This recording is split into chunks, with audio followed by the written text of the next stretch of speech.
یہ جو ناروے میں واقعہ ہوا اور قرآن مجید کے نسخے کو آگ لگانے کے لیے وہ ایک باقاعدہ اجتماع منعقد کرتے ہیں تو یہ ان کی شکست کا اعلان ہے. تو شکست خوردہ بندہ گالیاں دے گا، شکست خوردہ بندہ پھر قرآن مجید کو لے کر کے اس کو آگ لگانے کی کوشش کرے گا، لیکن وہ یہ نہیں سمجھتا کہ جب قرآن مجید کے نسخے کو آگ لگائی جاتی ہے اس کا نور اڑ جاتا ہے، وہ خالی لفظ رہ جاتے ہیں.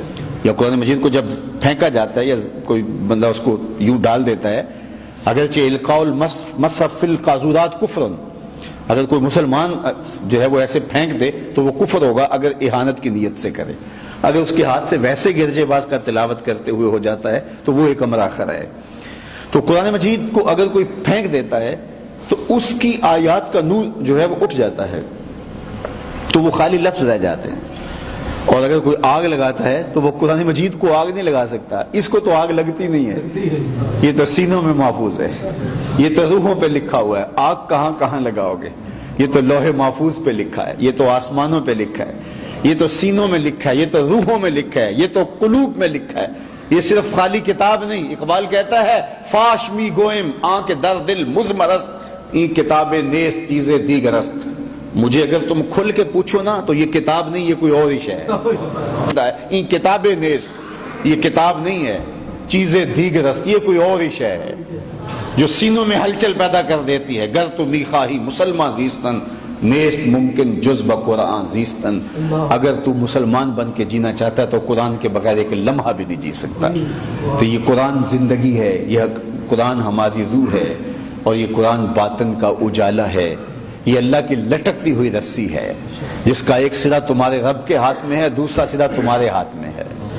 اس کتاب سے وابستگی دنیا آخرت کی بہتری کی ضمانت ہے، اور اس کتاب کی تلاوت دن کے اجالوں میں اور رات کی تنہائیوں میں مومن کی زندگی کا نور ہے. اس کی تلاوت معمول زندگی بناؤ. آج کفر جو ہے وہ بتا رہا ہے کہ ان کی زندگی اس کتاب کے ساتھ ہے، اور اس کتاب کے ساتھ وہ نفرت اپنے لوگوں کو سکھا رہا ہے. یہ نفرت کا اظہار تھا، لیکن میں نے کہا کہ اس بجھی ہوئی خاک کے اندر بھی، بجھی ہوئی راکھ کے اندر بھی چنگاریاں موجود ہیں. انہوں نے سمجھا کہ ہم نے جو ہے وہ مسلمانوں کے وجود کو توڑ دیا ہے، لیکن وہاں سے ایک نوجوان اٹھ کے جو ہے وہ اپنی غیرت کا اظہار کرتا ہے. تو اس بجھی ہوئی خاشاک کے اندر بھی چنگاریاں رکھی ہیں، لیکن دشمن کو جواب ہم تب دے سکتے ہیں کہ جب اس کتاب پر عمل ہماری زندگی کا حصہ ہوگا.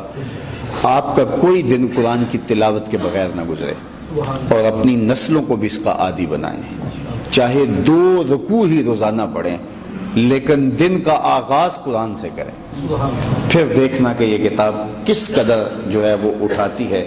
ام المومنین سیدہ عائشہ رضی اللہ تعالیٰ عنہ فرماتی ہیں کہ سارے شہر تلوار سے فتح ہوئے، مدینہ قرآن سے فتح ہوا. حضرت مصعب بن عمیر کو حضور نے قرآن دے کے بھیجا تھا کہ جاؤ جا کے ان کو سناؤ، اور پھر دلوں کے اندر قرآن اترتا گیا. تو یہ قرآن زندگی بخش ہے، یہ حیات آفری کتاب ہے. اللہ اس کتاب کا چراغاں ہمارے